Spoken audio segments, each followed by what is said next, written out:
Again. All right, welcome back, ladies and gentlemen, boys and girls, to episode 78 of the Con a Man's Answers show.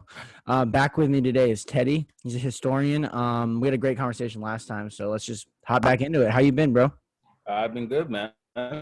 Just hanging in there, continuing to trudge along on the historical journey. And you? How have you been? Yeah, I've been good, dude. Like I told you, when I was texting you to see if you wanted to come back on. We just finished up my senior year of college, so I'm finishing that up, doing my thesis project, which is surrounded. I'm basically finding the continuities and discontinuities between classical Marxism and Marxism-Leninism in order to see whether or not you could call them the same, or if Marxism-Leninism was just classical Marxism in practice. I know for a lot of people, if you don't know what I'm talking about, that sounds like mumbo jumbo, but it's basically the ideology of the Soviet Union instilled by Vladimir Lenin and then installed by Stalin. It's basically diving into whether that ideology came directly from Karl Marx himself, or if it was basically innovations added by Lenin. And spoiler alert to my thesis, they're different basically. So I've been really working hard on that, finishing up football.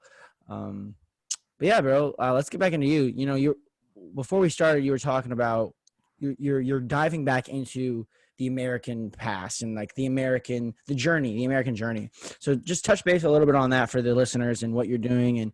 And I know it's tiresome, but just like you're putting all this work in, and I feel like people should hear about it, you know? Yeah.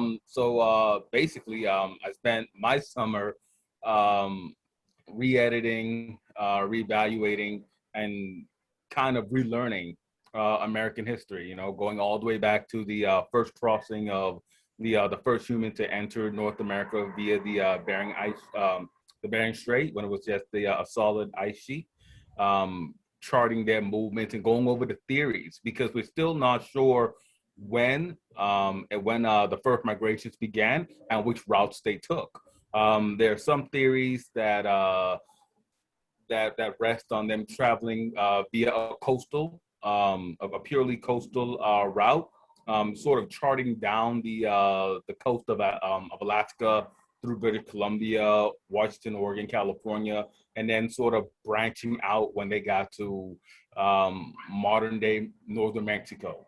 And then there are some who hold the view that they traveled across basically northern Canada, and that there was a corridor, an ice-free corridor that they traveled into that allowed them to gain access to the headwaters to the Mississippi River around the Great Lakes area, you know? Mm-hmm. So it's just been interesting to go through that. It's been interesting to go back and look at the sophistication of the pre-Columbian societies. You know, when we look back at them, we find very sophisticated chiefdoms. We're still trying to break through old 19th century concepts. It's still a little difficult to get everybody to come on board and view them as states, as really organized states. We tend to only view the Aztecs and the Mayans, the people of Mesoamerica, as living in states, and then also the people of what we would now consider the Inca Empire as living in organized states. But you know, there's a groundswell to view the Mississippi states, you know, the mound builders, to view them as city states, and to view the pueblos, the ancestral pueblos, the old pueblos, the people who lived in really towns, to view them as living in city states. So it's been interesting to chart that journey, and then to look at the early colonial competition. You know, everybody is, well, I shouldn't say everybody, but there are a lot of people who are unaware of the role that the Swedes played in settling North America. Sweden is often left out. When you think of a city like Dover in Delaware, you know, that city was founded by the Swedes. You know, it goes back to the ancient, not the ancient, but the old colonial capital of New Sweden. And then you look at the role that the Dutch played. An interesting fact about early settlement in what we would now consider Massachusetts, or the old Plymouth colony, was that when the Puritans arrived, the natives ran out towards them with pelts on sticks, because a generation earlier, the Dutch had been, the Dutch were heavily involved in the fur trade with the natives. Everything broke down when the Dutch passed off communicable diseases, and there was a wide sweep of smallpox epidemic that really depopulated the area. But a lot of people are really unaware of that.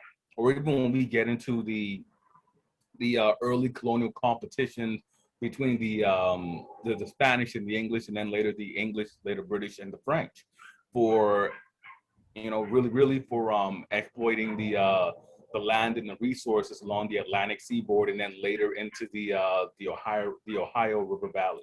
So it's just been a nice journey to catch up with that stuff, and then of course the never-ending saga of American history. It's been a wonderful journey to sort of go back down on. After a quick digression, going back to the ice sheets, the barren ice sheets. So I think a lot of people have heard about that, especially me. And so these barren ice sheets, we know that the continents, obviously because of plate tectonics, have been shifting over time. Do they think that Russia and Alaska were touching and there was just a frozen ice sheet above them, like kind of connecting them? Or do they think that they were separated during that period and it was just frozen ice sheet on top of like a glacier basically on top of the ocean connecting the two states?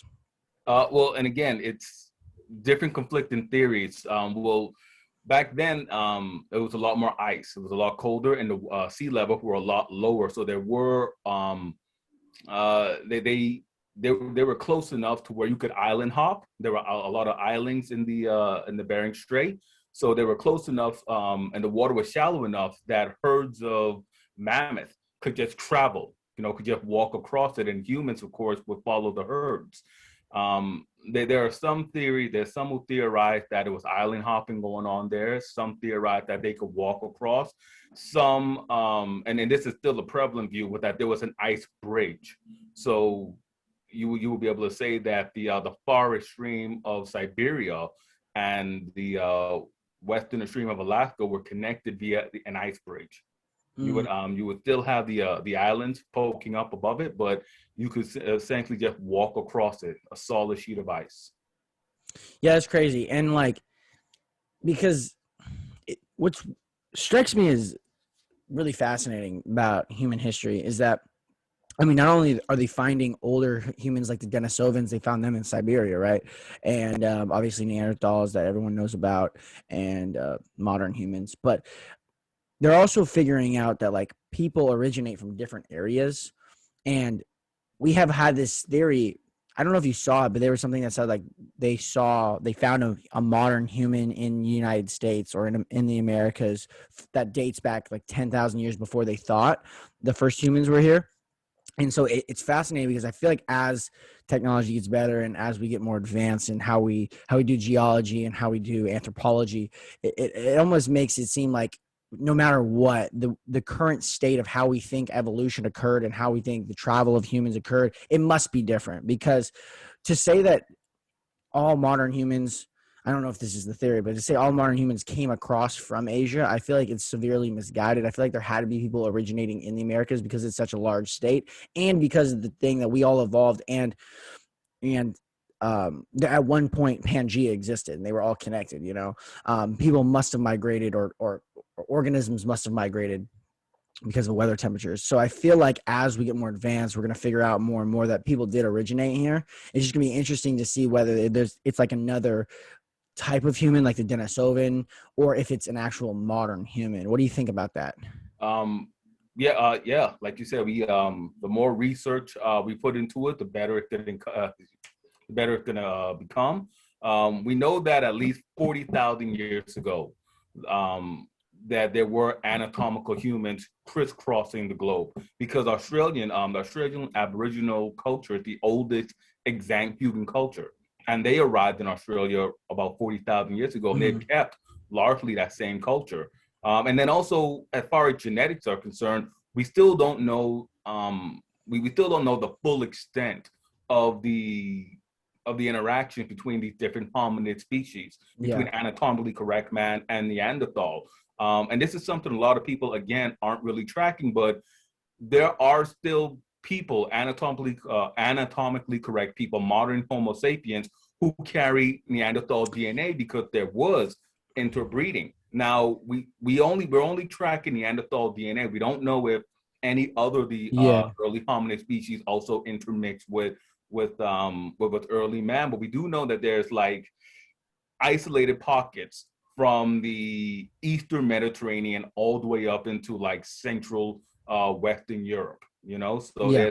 there's a wide range of it, and it doesn't appear that there was just one group that, let's say, during the age of the Roman Empire, this one population simply spread out in different areas. It looks like at different points during the initial contact between Neanderthal and anatomically correct man, different small groups and stuff intermixed, you know. So there's that. It's I would say that it's still too early for us to, you know, we can of course theorize and make predictions, but it's way too early to say definitively, oh yes, this happened. I did a 23andMe 2 summers ago or 2 Christmases ago, I think, and it said that I had 90% or 85% more Neanderthal in me than most humans do. Oh, So that was cool to figure out. I don't know if it's a good thing or a bad thing. I don't know. hey, Neanderthal has a very horrible reputation because of Yeah. the whole caveman stereotype. But we have evidence from them that they buried their dead. You know, it is an instinctly, I would say, human attribute to carry and to care for and to bury your dead. You know, the animals, you know, if you die, they leave you where you're at, no matter how much they love you. Even we track the intelligence of dolphins and elephants, but when the dolphin and the elephant die, the family, the loved ones, the herd, the pod, they move on. Yeah. And the weird thing about humans is we talked about this last time about the Egyptians. Like everybody has their own culture around what to do about the dead. But usually until modern really times, most humans buried, right? Most humans buried their dead. No. Very famously, the Romans cremated their dead. Oh, really? Yeah. As a matter of fact, it's still, people are still looking for like a reservoir. Not well, a reservoir shouldn't isn't really a good term, but like a cache of like Roman ashes. You know, very famously, Caesar. I think the most famous example of that. You know, they broke up benches and tables, and all the Roman mob did this at his funeral. But the Romans very famously did that. You find that a lot of societies where there wasn't a whole lot of arable land, they took to doing that. Egypt with the exception, because they had all this desert. So they could simply just take somebody out into the desert and it wouldn't affect their arable land. But in other societies where arable land was in hot demand, they took to cremation. Yeah, that makes a lot of sense, actually. And it seems like, I think it's crazy how, you know, talking about the Middle East or the Middle East, you know, as not as we know it, because when you say the Middle East now, people think of like Iran and things like that. But Middle East, like back in the like the Dark Ages, medieval period, things like that, people forget that between Socrates and then modern philosophy or like modern sciences, because, you know, I mean, I am mainly Aristotle probably, but like from Aristotle, who basically started philosophy, or he didn't really start philosophy, but he started the idea of thinking about things, and then which basically created the sciences. But between him and then more modern philosophy and science, there's a dark period where the Catholic Church suppressed all philosophy and all science that didn't go that went against religion and went against Catholicism. And the only reason that we still understand Socrates, Plato, and Aristotle, the only reason we still read them is because the Middle East was still making advances in science, math, and philosophy. And so when we're talking about, because I feel like a lot of people, when we talk about science and we talk about philosophy, we only talk about the Western ideas, and people forget about Eastern traditions and how important Eastern traditions were to what we know today. And like, it's not a blank slate, you know, everyone influenced everyone, but before ideas, before globalization, before mass technology, before the spread of humans through planes, trains, things like that, and boats, it was so hard for information to be gathered and to be traveled, and it had to be like they had people, I forget what they were called, you might know the word, but there were people who were, their whole job was to memorize writings. Yeah. They're like almost translators to communities and things like that. And so I feel like us Western culture, us as a Western culture, we almost suppress the Eastern and Middle East traditions. And I feel like by doing so, we forget almost most, not almost most, but almost half of our history, you know? Yeah. I mean, to touch on that, right after we had our conversation, no, I think during our conversation, I think I was still writing, researching and writing a history on ancient Rome. You were, yeah. And yeah, and I just had a conversation with a friend of mine on the same subject, and it hits on two things. One, the Eastern Roman Empire, which continued all the way until Suleiman the Magnificent captured Constantinople in 1453, and this again, that event forced a lot of Eastern Roman scholars, a lot of the scholars in Constantinople, to flee westward, and they went to Rome, and this would kickstart the first leg of the Renaissance, the first sort of like breakthrough in relearning in Italy proper. But again, going back to those scribes, the people whose job it was to simply translate and make available the wisdom of the past to this new generation. Those individuals, they also played, I would say, an overshadowed role in determining what we learn today. It's estimated that about 90% of all of the writings made throughout Roman history are lost to us, are lost in time. Mm-hmm. And that's because, going back to what you hinted at, the Catholic Church in the West oversaw what was republished. They oversaw what was written. If it wasn't approved by your local priest or bishop or even the Pope, it wasn't going to be republished. It wasn't going to be rewritten. They had that executive say. And again, these individual scribes, they exercised great leeway. They had great leeway to write what we would, how we would think of something, how we would learn something. Because again, let's say somebody's translation was a little off, or they favored using a certain tense or definition of a word. Well, had they're rewriting these ancient learnings, this ancient knowledge, they're going to put forth their brand of it. It's I don't know if you remember, there was a game kids used to play where somebody would whisper something into somebody else's ear, and it would just go down the line. Telephone. And you would see how it changed. Yeah, telephone. It would be like that. That's basically the learning or the knowledge that descended down to us. And the same goes for the Islamic world, because and again, the Islamic world, as you were hinting at, as you got to actually, they played a great role as a conduit for really blending and presenting to the world all of the accumulated knowledge up to that point. The first universities actually came from the Islamic world. You think of Baghdad and the House of Knowledge, and around the year 1000, you have these great scholars assembled in Baghdad trying to figure out why empires rise and why empires fall. You have them accumulating, gathering all of this vast knowledge from the various Indian societies, taking all of this knowledge from Greek and Roman, Egyptian, Phoenician, Chinese society. You have them gathering all this information and presenting it to the world.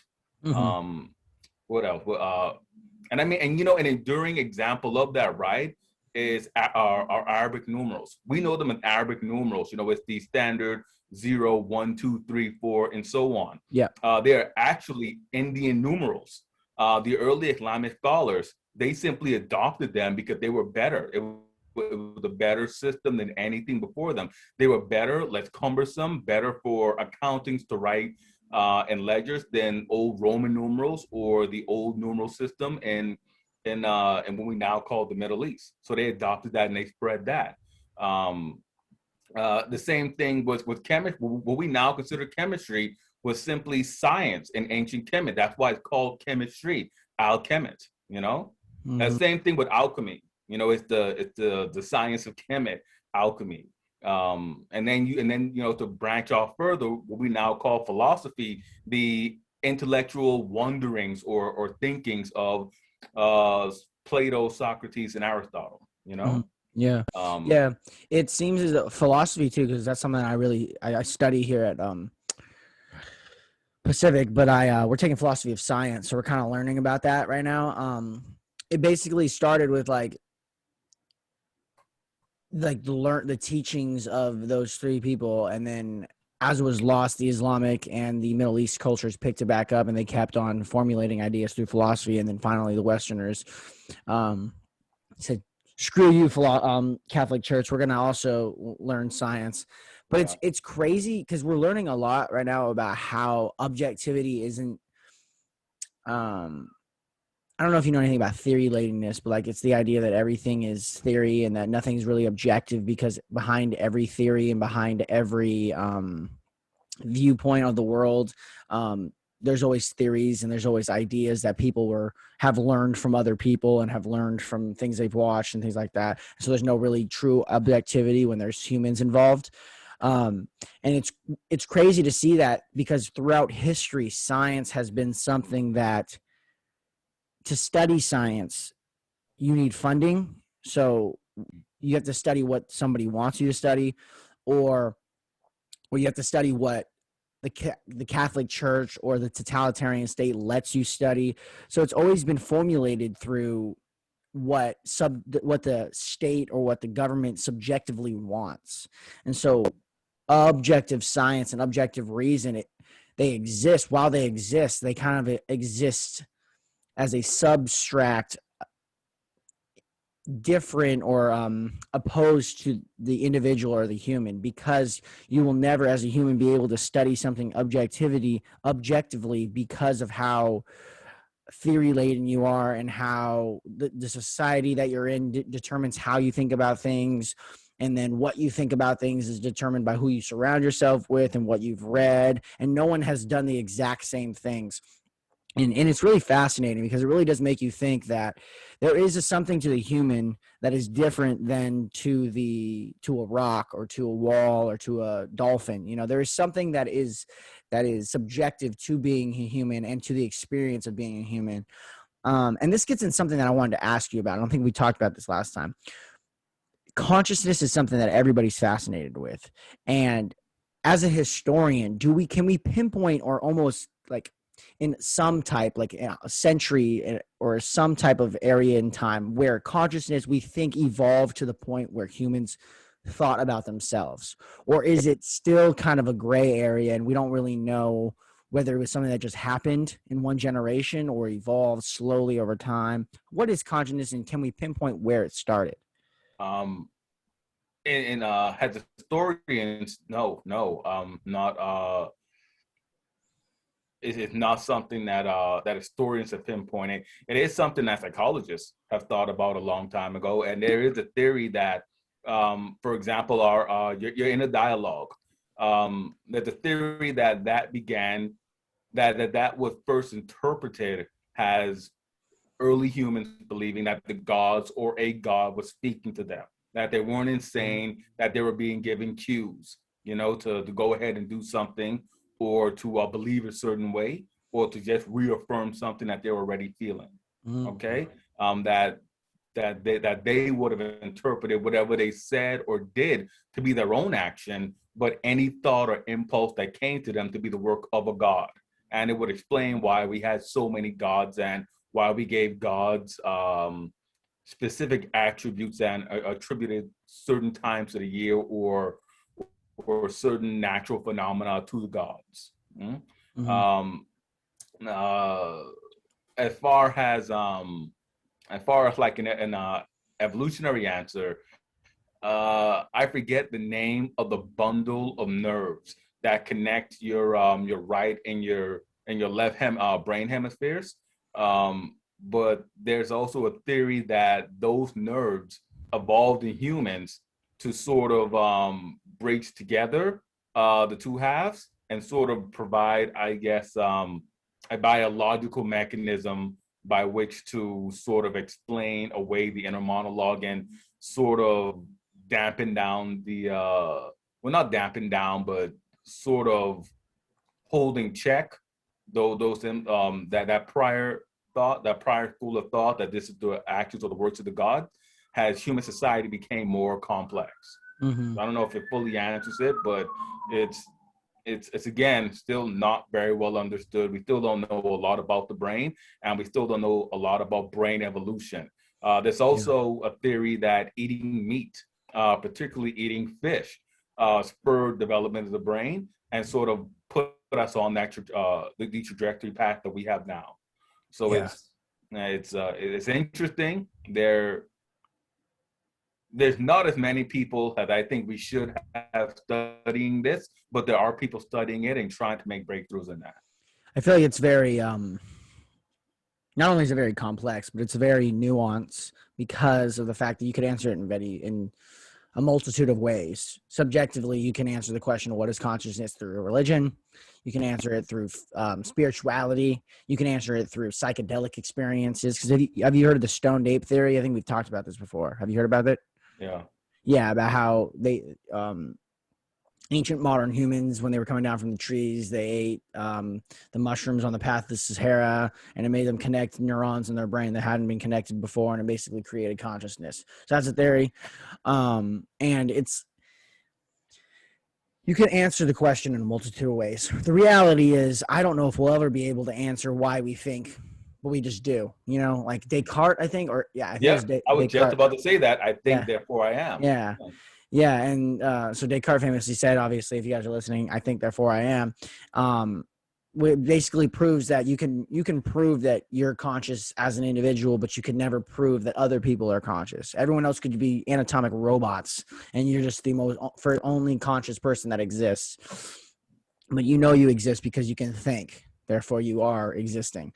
It's a fascinating thing, and it brings a lot of nihilistic viewpoints, and it brings a lot of sorry if you're listening, nihilism is basically the idea that like nothing really matters to you. Nothing really matters because in the grand scheme of things, you're nothing. You're a speck of the universe, and there's no meaning to your life.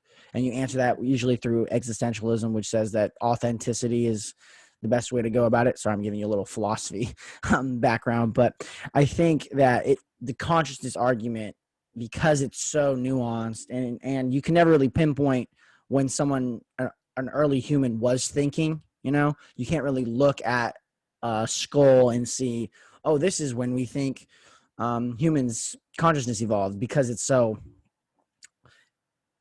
happens in an organ, or it happens in the tissue of a human. And so I don't think we'll ever be able to answer when, but I think we will be able to answer how it occurs at some point, Okay. Do you think consciousness only applies to humans, or do you think it applies to animals as well? Because you can, or even plant life matter, because you can chart and say that it is a very conscious activity for a predator to try to trap prey, or for a prey animal that's preyed upon to escape. I think it depends on how you define the word consciousness, right? Because if we're talking about conscious like that, so I think the definition lies somewhere when we're talking about consciousness. The definition has to lie somewhere between able to adapt and change through decision making, and something between deciding that one should do something for the future because of something that happened in the past, right? So it has to lie somewhere between making a decision that changes and alters your life for the future and making a conscious decision to adapt to an environment. So while we have that framework, it's very broad. I think plants, because of the biochemistry that they change for things, and animals like dolphins and things like that, have to lie somewhere within that conscious argument. Now, when we're talking about human consciousness, it becomes a little more difficult, because I feel like human consciousness lies somewhere within making a deal with your life, looking at your life on a timeline, and you bargain with the present, or you bargain with the future, giving away your present to have a better future. That's what working is, while also changing how you live because of the past. Now, while doing that, we also consciously make the decision to live out each moment how we want to. So I think the difference is squirrels can put nuts away for the future, but they can't decide what they're going to do right now. And that's a weird thing to say because they're animals and they do things day-to-day basis. I don't think they have complete control. I think it's mostly animals and plants are mostly existing all at once rather than in three. It's very hard to put this in. We as humans almost exist on three periods: past, future, present, right? We exist there. I think animals exist only in the present, and the only way that they're able to bargain with the future is through their genetic code or through their what's the word I'm looking for? What do they say when they talk about animal consciousness? When they're saying that, is it just Instinct? like instinct? Yeah, that's the word I was looking for. I just couldn't find it. I think it's more only instincts, and I think that because it's so difficult to put it into words, I think that the instincts that animals have, they have been evolved over time, and they've created a system where if you exist like this as an animal, generations on generations will be fine, but they can't decide what to do in the moment like humans can. So the definition of consciousness for humans is a little different than for animals, and I think that's why the conversation is so difficult, because we're talking about two different things. You know what I mean? I know what you mean. Yeah. It reminds me of an old joke. Or a professor of mine used to tell us that that the dog can only see the next meal. He can't see the meal in the future. And that was one of the things that separates us from the animals. And it goes back to when we first spoke, we spoke about how Neanderthals, how early man cared for each other. And that, I think, can be an example of consciousness. Clothing oneself, either to protect oneself from the environment, adapting to the environment in that way, or just being aware that you're naked and you don't want someone else to see you naked. Yeah. So clothing oneself, making tools and so forth, they can sort of at least I think validate that early man, that our prehistoric ancestors, before they lived in states, before they adopted agriculture or animal husbandry, that they were conscious, that they had some understanding of their situation, of their environment, and that, like you said, they bartered or bargained their future, in the present. Yeah. Let's talk about World War II for a little bit, because I know we got into it a little bit last time, but I don't think we dived into it as much as I wanted to dive into it. Or World War I too. I'm fascinated with late 19th century to early or middle 20th century. I think that is the most important human time in human history, especially Western human history, because of, the two world wars, but also the first trials and errors of communism. And you can even go to the 60s, talk about the civil rights movement. And so I think that the thinkers of the 19th century, I think we don't give them enough credit, because I think they changed the course of human history for, I don't want to say all time, but they just changed the course of human history. Like Karl Marx's influence, regardless of good or bad, was insanely, you can see it, you can really track it. Like Soviet Union, Maoist China, hundreds of millions of people died probably because of that ideology. And then we look at World War II. We got fascist ideology, the Aryan races, and I think that it, and some people would say that Hitler was influenced by nihilism, existentialism, and Nietzsche. And I think that though that period in time is so fascinating, because it's like right after the Industrial Revolution, and it's the time where people started to become aware of what it meant to be living unequally, right? I think it was the time where people started to realize that other people can be viewed as better or worse. And I think that really, what were you going to say? Well, no, I was going to say that concept goes way, way beyond that. I would say that Now, I would say that in the 19th century, the very conscious understanding that, you know, other people are just that some group of people, the underclass, so to speak, were just suffering unendingly, while the upper class were just living this gilded existence. That during the mid to late 19th century, we had a lot more people cataloging that, so to speak. We had a lot more people writing about it. You think of the writings of Dickens. You know, most people don't think of Charles Dickens as a revolutionary literary source, but if you've ever read his novels, and you listen to or just really read and visualize his description of working class English society, particularly those workhouses and the orphanages that they sent those kids to. Oliver Twist is just a great example of that. But when you see that, it's revolutionary, because we've never had that. We've never had that voice from down below in any of our sources. You know, throughout history, it's been the elites leaving out these records, leaving out these written sort of like snapshots throughout history. So I would say that, and then again too, you go to France and the Wretched, you know, Les Miserables. Again, it's a very nice, a very neat snapshot into what the Parisian working class, well, not really the Parisian, but just the French in general working class were angry about. And then you go back, I would say, let's say two generations before those books came out, the French Revolution, an explosion of anger, people who were just angry and they were upset. The French people didn't really have a problem with one leader deciding what was happening. They weren't so angry about the autocracy of the king. They were angry that the king and his ministers made mistake after mistake after mistake. And hold on real quick. Okay. After a quick digression, go back to the French Revolution and things like that. Yeah, so with the French Revolution, we can also see this the angry tide rising from below, and we can go back about a century and a half earlier to the English Revolution, not the English Revolution, but the Wars to the Three Kingdoms. You know, the ones that between the Cavaliers and the Roundheads.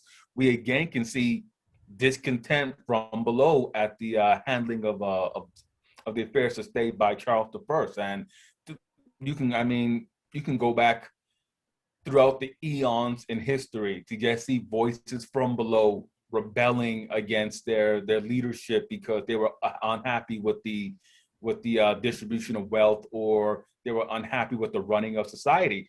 And it is exactly those conditions that led to the birth of democracy in the first place. You have to remember that Athens before democracy was really a hellhole.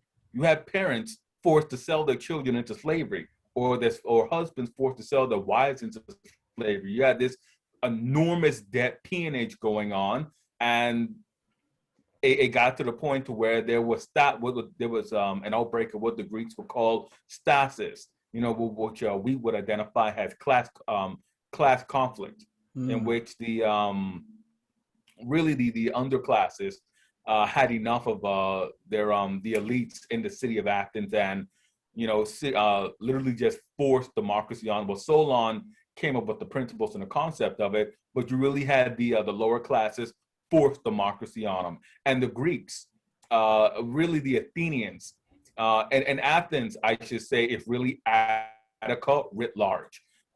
Attica, the region in Greece, they had the genius concept to understand that if we divide the voting blocks, right, into literally geographic locations, then nothing is really ever going to change. Then we would continue to have this conflict. They had the genius idea to place every man, and again, this is ancient Greece, so citizenship only applied to free men. Women, children, slaves, foreigners, not included. They put every man born in Attica into voting blocks, and they forced those voting blocks to vote amongst themselves to elect members into the Athenian assembly. You know, it was irregardless of whether you were an aristocrat, irregardless of whether you were wealthy or poor. Everybody got in there. It was literally one man, one vote. The Athenian Assembly we're gonna elect our archons, our 10 civic leaders for the year, and we're gonna have our 500 members of our sitting assembly, and we're just gonna go from there. So there's always been this sort of rise from below. I wouldn't say that it was purely a late 19th century invention, although the 19th century is when we first begin to see members of the underclass writing about their experience and simply documenting everything. And it's interesting too with Marxism, because I always felt that Friedrich Engels never got his due credit. I always felt that if people read more Engels, and particularly because Engels he's so interesting because he was all for communism. He was all for what we would call classic Marxism, but he was also in the capitalist system. He was a factory floor man. He ran his company factory in England. So it's interesting, and I had this debate sometime with a friend of mine where we try to see if Engels is the father of corporate welfare, right? Oh wow, yeah. Yeah, right. Wild, right? Yeah. I don't know. We've been having that discussion for like 2 years, and it never ends. It's like clearly a lot of Engels' ideals made it in, but do we really have enough to fully say that Engels is the father of corporate welfare? I think the distinction that a lot of people don't understand about Marxism too is that once it hit early 20th century, Marx was wrong about virtually everything. And he was wrong about capitalism falling to socialism immediately. He was wrong that the most advanced states would boil over and become so ridden with oppression that they would just naturally have an uprising and a violent revolution. And he was wrong that he didn't even see the final stage of capitalism, which Lenin added, which was imperialism. And it forced people like Kautsky, Bernstein, and Lenin to tackle this to fix it and to explain why Marx was wrong or to add their own innovations.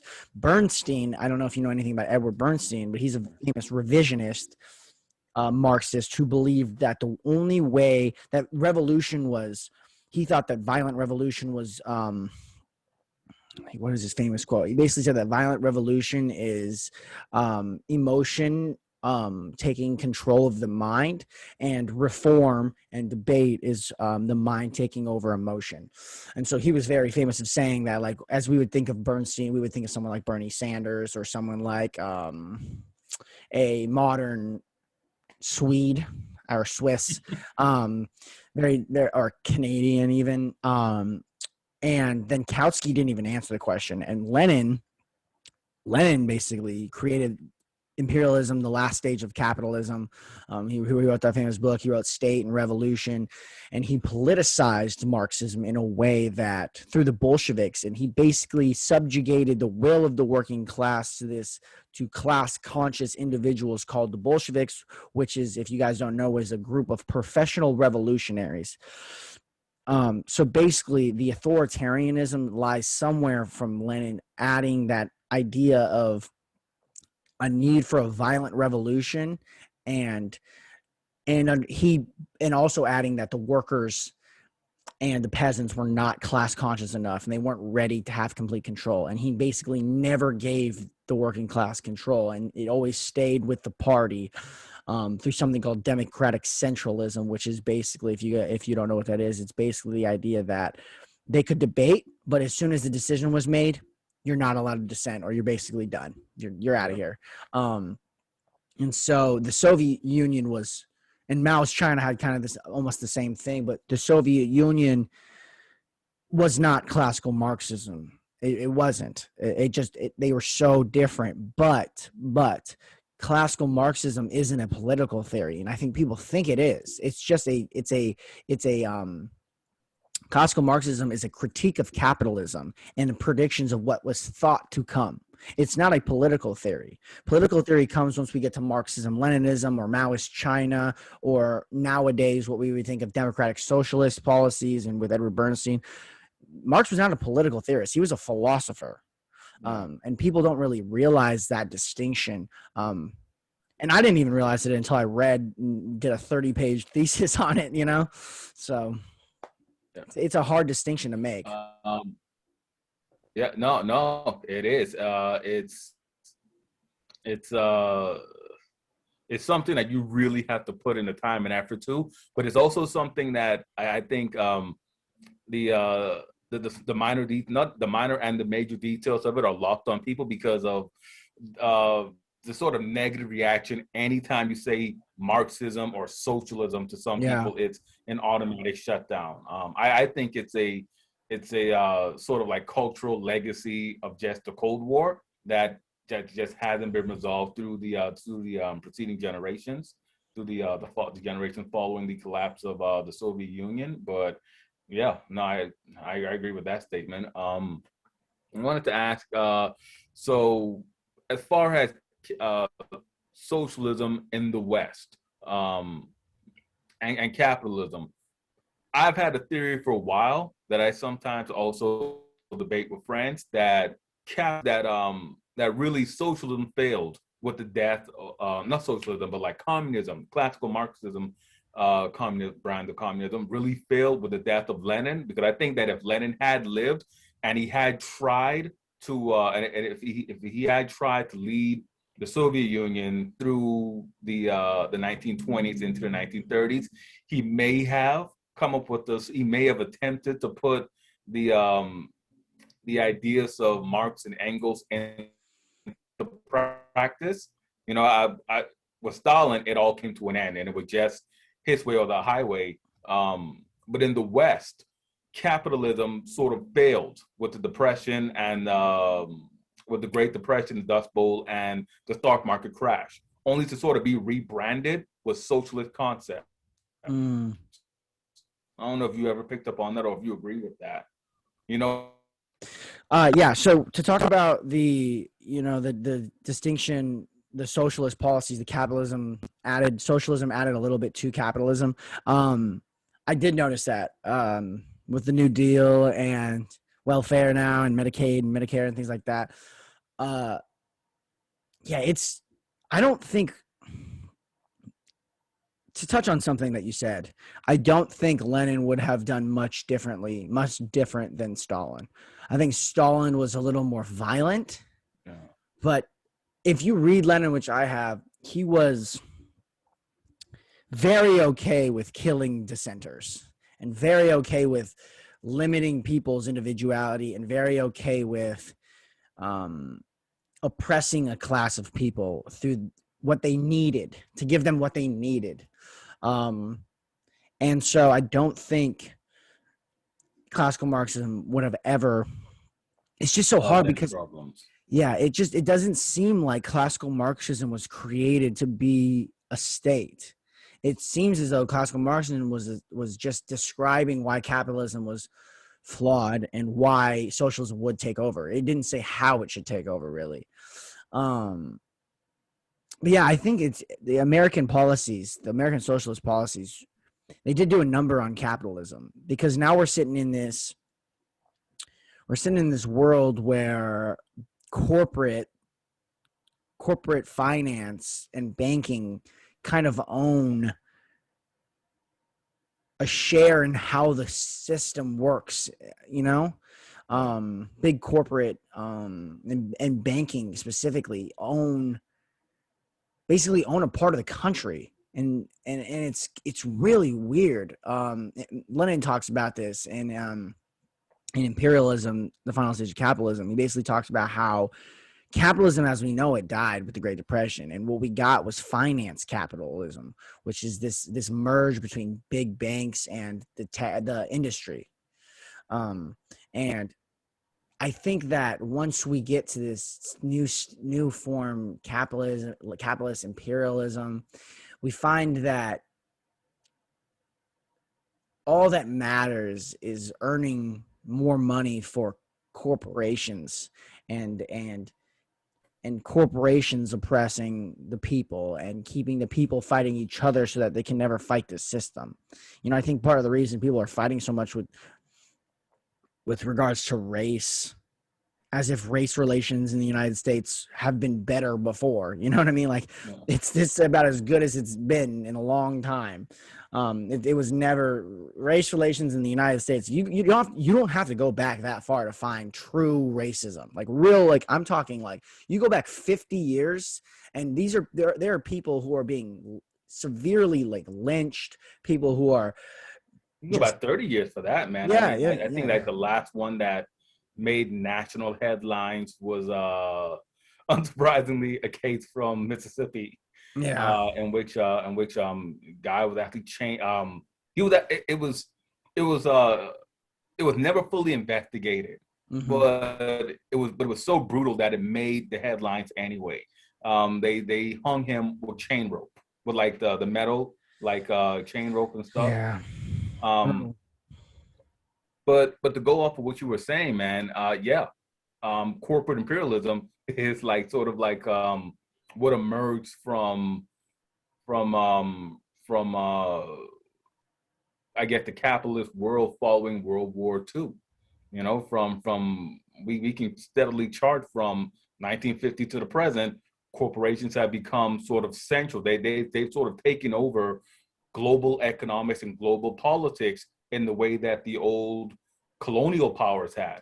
You know, you look at the role that the United Kingdom or France played in various nation states around the world, and you can see corporations doing the exact same thing. I think it was I was watching an episode of Last Week Tonight with John Oliver, and he was talking about how tobacco corporations were intimidating people with fake laws, not just people but also governments with fake laws to prevent them from trying to impose anti-smoking laws or trying to get them to stop marketing tobacco products to children.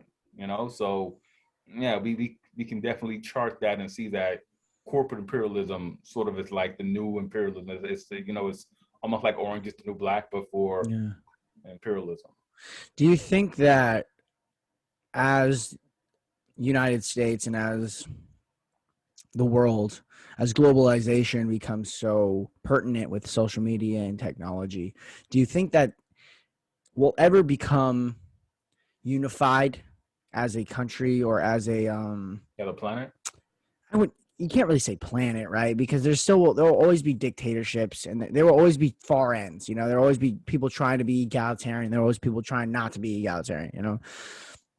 But do you ever think most people are going to be aligned politically and think Um, that if you're in a country where it's possible, the best way is this, right? Do you think that like probably democratic socialism, if we're looking at it, do you think that most people are going to be able to say, yeah, you know, life's a little unfair, but we need a little bit of it to be unfair so that people want to be better and people want to like be successful, but we can't, like the way I like to say it is inequality is bad because it causes crime, right? yeah. Um, we know that poverty causes crime. We know that, right? But inequality is also good because it causes hard work and people to be successful. So how do we and to innovate and to create new ideas? So how do we limit inequality so that the whole system doesn't topple on itself like it's doing right now, while also ensuring that people are on the whole spectrum? There are people at the top and people at the bottom. How do we limit the bottom with the spoils at the top while also ensuring that there's still a game to be played so that people will, because if if everyone's sitting pretty, we're not getting more advanced as a society. It's just not happening that way. Marx has a famous saying that he thought that communism, you could fish in the evening and hunt at night, right? No matter what though, if me and you go hunting, one of us is going to be better at hunting, right? And that competitiveness, I don't think it's something that capitalism creates. I think it's something that's intrinsic in humans, especially human males. And so how do you ensure competitiveness and inequality while also limiting how violent it has to become, you know? Um, that's a tough one. A lot of different societies have attempted it. During during the post-war years after World War II, the United States attempted that, but they only attempted it for the European Americans. You know, you see this boom in suburban housing. Mm. You see everybody having the house, the car, the amenities. You see the rise in youth culture with theme parks, even adult culture with Las Vegas being like the development of Las Vegas being like a prime example of it, but it was limited. And we can sort of like mirror that with South Africa. The South African government from the 1930s onward, they would hold these studies where they tried to solve the problem of the poor whites. And both times the solution was to keep a class of people, to keep classes of people down, to bog them down, to allow others to thrive.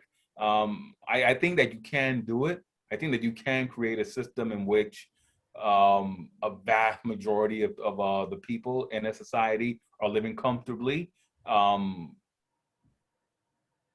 while some I guess are still striving, are left in a condition to try to sort of strive, to sort of rise through the ranks. I I don't know. I would agree that democratic socialism is perhaps the best path towards that, because I think that with a democratic socialist system, you would have a enough social safety nets to where there wouldn't be the type of poverty or dire need that we have now. I think Lyndon Johnson, with the set of policies he had put in place to create his great society, I think that I think that if we ever really truly invested in Johnson's vision for a great society, if we sort of like legislatively set the clock back to 1968 and picked up all of Johnson's policies and put them forward, we can create a society, a large scale society in which we could legislate and through social programs have an American society at least that did not have an underclass. But the great dilemma with that is we're always going to have people coming here for people are like water, you know, they're going to take the path of least resistance. So if you know a nation state has a society and it's in a social system in place where even if you're at the bottom, you can still strive, you can still pursue education or some sort of like entrepreneurial course to better yourself. If everybody knew that, then it'll just have unequal immigration, you know. And it sort of hints at what colonialism was. You know, colonialism was you're from a backwater region in England. You're from one of those backwater countries, rural counties in England. You find yourself to a port. You book passage on a ship, and you have unlimited attributes, unlimited options set before you. You can go west and become a farmsteader. You can go west and become a rancher. You can go into a city, become a laborer. You can sell your labor locally and try to pay your way through college, try to get an education. It was all these different things. So I think it can be done, but I don't think it's going to solve the problem long term. You know, it'll be a nice solution in place for the people there now, but more people are going to come, and you have to. And again, you know, I don't subscribe to a theory that there's just a finite amount of wealth in the world or in the planet. Definitely, we can create a system in which, again, using a democratic social model, we can put in place price controls and say that in this section of town, rents or houses are going to cost this amount of money. And all the grocery stores, these products are going to cost this amount of money. So it's sort of like, you know, the old Soviet model and stuff where everything had a listed price. But again, you know, even if we take that, even if we put all those things in place, it'd be like a temporary solution. It'd be like putting a band-aid on the problem. It can be done, but we're still gonna have to like try to export that system from country to country. I don't know if it makes sense. I don't know if It does, man. if all of that makes sense. Well, We'd have man, to I find a think way to export it. I think that's a good way to end it, man. We've been on here for about an hour and 20 minutes, so I think that's a good way to end it. I always love talking to you, man. It's always a really insightful and grandiose and a fun conversation when we talk. So we definitely got to do it again, quicker than we did last time. It's been like 5 or 6 months since we did the last one. Thank you as always for coming on, man. It's always a blast. Hey, no problem, man. Always happy to come on and discuss these matters with you, man. Yeah, it sort of threw me for a loop with this one, man. It was a lot more philosophical, I would say, than our first one. Yeah, it's I mean, it's whatever, I like doing this kind of format because it's like whatever the day calls for, whatever the conversation calls for is where we go. It doesn't really have to be, and since we've already had a conversation and I almost kind of interviewed the first time, I feel like we're more open this time. We can just speak, and it can be more of a long form conversation rather than just a interview, I got you. Well, you have a great rest of your day, man. And I'll talk to you soon. All right, man. Talk to you later. See ya. See ya.